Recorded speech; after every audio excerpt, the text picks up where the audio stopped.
repeat offender on ReW WhO. We got Fran Powers here. And Fran, you have a lot to talk about, as usual. So let's get it in so we don't forget. I've been doing a lot lately. The one thing I haven't been doing lately is playing with the box of crayons. We haven't really played a lot since we came back and did like all of our Irish shows in the beginning of the year because I've really been busy. I had a movie come out called Day in the Life of a Piano. It's a silent film with music that I did with a fellow, George Docinovic from Brooklyn. Docinovic, I like that. Docinovic? Docinovic. Yeah. Love it. No. And since then I've been really busy finishing up plays. That's what I've been doing. I kind of stopped writing, not stopped writing music because I'm writing musicals. And so you're writing plays? Yeah, I just finished one that is the one. It's coming out. It's wow. I'm talking to people right now about where we're going to produce it. You have people like acting, like you picture cast and everything? No, I want to make sure that I have a secure place, a secure venue. And how long is the play? Is it like 1 act, 2 act? Yeah, it's a 1-act play. It's about a half hour long. It has 6 songs in it, and it's called A Song for Jesse. And what's the synopsis? All right, well, a lot of people may not know, but Elvis Presley had a brother, a twin brother, that died when he was born. And his name was Jesse Garin. First it was Elvis Aaron, and then Jesse Garin. Isn't that funny? Ashton Kutcher has a twin brother, too. Did you know that? No, actually. Is he? Their names right? He's actually, I don't know what the right. He's mentally challenged. Right. No, I know like that. Yeah. So anyway, that's the name. That's the title of the play, but it's not really 100% about that. It's about 2 teen kids, army brats, present-day Germany.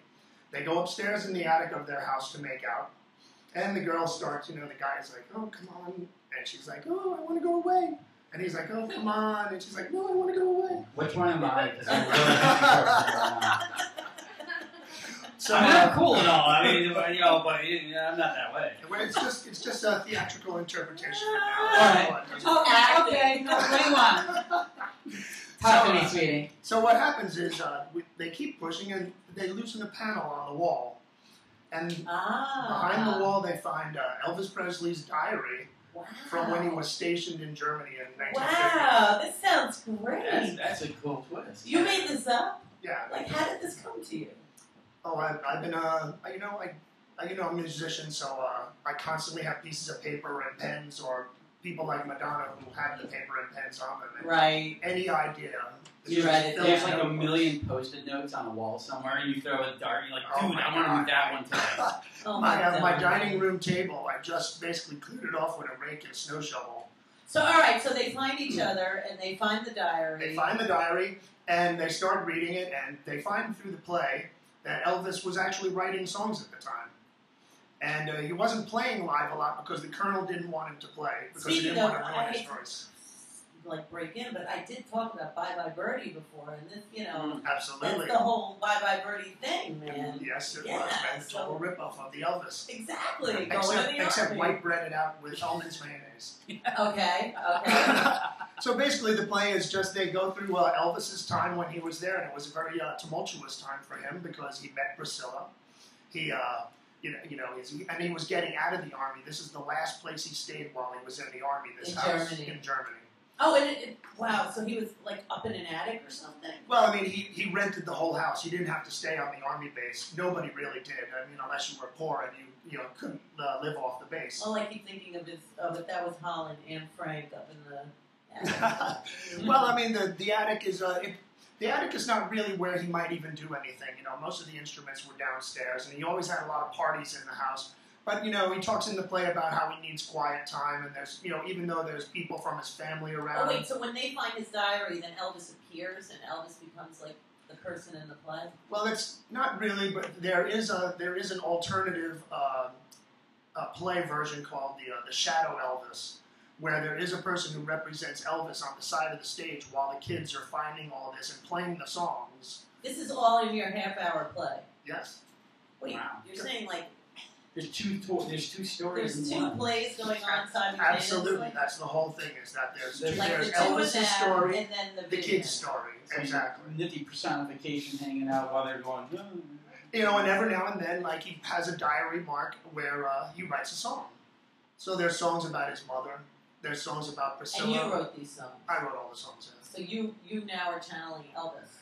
I am definitely channeling Elvis. I love it. I love it. I love Lisa Marie Presley. If you ever meet her, please have her come visit me because I love her so much. I love her too. I hope she does a duet with I love her songs. She's too old to be in the play, though. She's not old. But her daughter's not. Her daughter can be in the play. Yeah, her daughter is awesome. Absolutely. Yeah.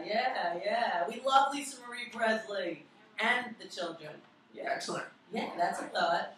I like that. You never know. Right? So it's that they just basically sing in the songs, and then it goes through Elvis's time where he's really talking with Tom Parker because Elvis was a nervous, shy kind of guy, and he's like, oh, when I get back to the States, I'm going to show Scotty these songs and we're going to play them, And then, of course, I won't give away the ending, but Colonel Tom puts a nix to that. Is that the doctor? That's his manager. Okay. Colonel Tom Parker. Wait, who's the doctor? Dr. Feelgood, right? That's like 20 years later. Oh, okay. This is still it ends. It's still innocent Elvis. Right. It ends the day he leaves Germany. And comes back. Which is March 1st, 1960. And he passed away on my mother's birthday. Oh wow. Which is Madonna's birthday. Amazing. Yeah, doesn't it figure? And I had tickets to see him. When he died? I had tickets for the Nassau Coliseum. Oh, man. And he died 3 weeks before the show, and I told the guy, he was like, I'm cashing in the tickets. And I was like, I want to keep going. Yeah. I never had the ticket.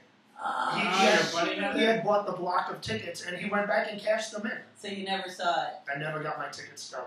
Oh, but you were there. You were supposed to go. I was supposed to be there. But you want to hear something even crazier? Tell me. All right. A few years later, as like I was not really into like all the rock happenings that were. I was more into country music, right? But friends of mine were going to, you guessed it, Leonard Skinner. Okay, I guessed it. How'd you know? I was thinking Leonard Skinner. Hold on here. The story is good. You read my mind. Here it is. 2 days later, the cover of the Sunday Times, Leonard Skinner's plane right down. Shit, you are tragic. No, there's one more. Stevie whatever. Oh, and Madonna was there. See, Madonna used to run the ticket agency booth at Penn when she went there. So we always got, and my girlfriend worked, as a matter of fact, my old girlfriend. Oh, right, you're from Philly. Duh. My old girlfriend worked for her. She was her boss. Madonna was my old girlfriend's boss. And, well, where does that come into Well, it just goes in because they both worked at the ticket agency. We always got free tickets. And we would work backstage. And then you said, fuck the girlfriend, I want the boss. I want better tickets. It happened later on, yes. Well, not quite like that. I want better tickets. That's funny. But I'm sorry, but I'm just going to finish the story quick. Okay, so we had seen the Ramones. We had seen all these crazy bands, Adam and the Ants in Philly at Irvine Auditorium. And, we were even like working backstage. We were cooking food and stuff. That was like one of our things. I was always cooking food. Everyone's talking about cooking food. You didn't bring us any. I put some money in the box, though. Oh, thank you for that donation. Supported by Fran Powers. So here it is. I think it was 1980, right? We're all getting geared up. Bob Marley is going to play at Irvine Auditorium. 2 nights before he plays Pittsburgh, the last gig he ever played. Holy shit! He touched my arm, Bob Marley. Which one? This one. Yeah. In London at Crystal Palace. Yeah. Excellent. He did. He went like that. Crystal I know. Palace. Is that place still around? I don't know. They had a moat. I love moats. Moats were like my favorite thing. I know. I was backstage at that, and they were funny, those Whalers. Oh man. Junior. I don't know if you remember but Junior. I don't want to wear this red, green, and gold jacket, man. You're like, fuck that. They're like, Junior, you have to wear the jacket. See all those people? They believe you. All I know is by the time they got to New York, they were all crackheads. Oh. How do you know? Intimately? My friends were over there doing it quite a bit. Yeah. No, I never met Bob Marley. I was kind of young at the time. Then. And I wasn't black. But it was, it wasn't the same as it is today. We didn't know a lot that we know now. We didn't know don't drink and drive. We didn't know wear a seatbelt. We didn't know crack is whack. We didn't know those things like the kids today. You are very lucky today, children. I don't know about that because look at it. All you have to do is go in Daddy's pharmaceutical closet and you can get anything you want. That's what they say. Did you do that? I try to go over younger friends' houses and see what they have, what their parents have. All right, so since you're getting you want to share a little skeleton? It is National Watermelon Day. Well, you thought about it, and I can tell something that I think only Madonna knows. Okay, that works. But it happened a long time ago. Okay. All right, but now I have millions of skeletons in my closet. Just one. All right.